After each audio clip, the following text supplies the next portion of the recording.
ओम नमः शिवाय। शिव महापुराण कैलास संहिता अध्याय 3 प्रणव पद्धति। शिवजी बोल्या, हे देवी, जे કંઈ તમે મને પૂછ્યું તે હું તમને કહું છું, ધ્યાન દઈને સાંભળો।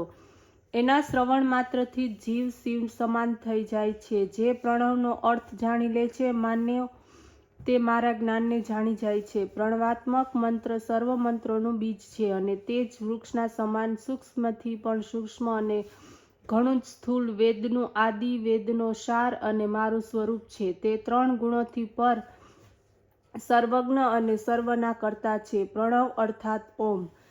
આ એકાક્ષરનો મંત્ર એવો છે જેમાં સર્વગત ઓમ એકાક્ષરમાં શિવજી સર્વથા વિદ્યમાન છે। જગતની સર્વ વસ્તુઓ ગુણમય છે, જે ઉદ્ધાનના સંયોગના વિરાટ રૂપે સ્થાવર જંગમાત્મક દેખાય છે।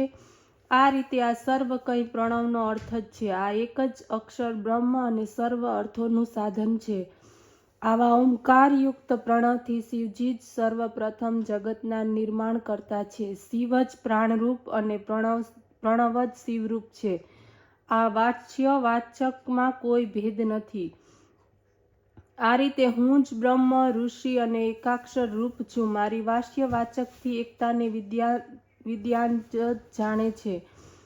પ્રણવ કર્તના કર્તા છે। મુમુક્ષ જ આ નિર્વિકાર પરમેશ્વર પ્રણવને જાણી શકશે। આ સર્વ મંત્રોનો શિરોમણી અને ઓમકારને જ હું કાશીમાં પ્રાણ ત્યાગ કરનારને આપું છું।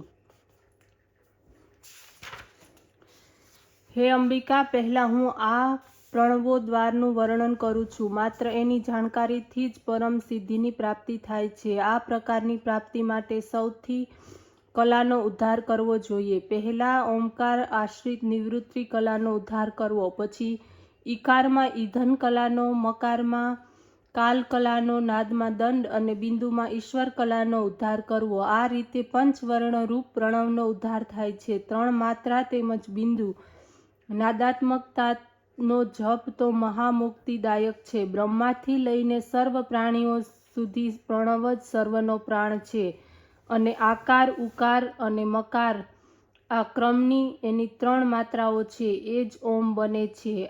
આ જ ઓમ વેદોનો આદિ છે। તે ઓમકાર મારું જ સ્વરૂપ છે। આ મહાન બીજના આકારમાં રજોગુણથી બ્રહ્મા અને ઉકાર જે એની પ્રકૃતિ યોની છે એનાથી સત્ય ગુણનું પાલન કરનાર હરિ અને મકાર પુરુષ બીજ તમોગુણ છે તેનાથી સંહાર કરતા શિવની ઉત્પત્તિ છે। જ્યારે આ સાક્ષાત મહેશ્વર દેવનો તિરોભાવ થાય છે તે બિંદુરૂપ છે અને સર્વ પર કૃપા કરવાને માટે તે નાદરૂપ પણ છે। જ્યારે ધ્યાનમાં બેસતી વખતે નાદરૂપ શિવનો મસ્તકમાં વિચાર કરવો અને ધ્યાન કરવું, કારણ કે તે પરથી પણ પર તેમજ મંગલરૂપ એ જ સર્વજ્ઞ સત્યના કર્તા, સર્વેશ, નિર્મળ, અવિનાશી, અદ્વૈત અને પરબ્રહ્મ છે। તે જ આકારના અપેક્ષા એ સર્વમાં વ્યાપક અને ઉકાર આકારના નીચેના ભાગમાં વ્યાપ્ત છે। આવા પ્રકારની ભાવના કરવી। આ જ રીતે આકારાદિ 5 વર્ણોમાં બ્રહ્માના સ્વરૂપને જોવું।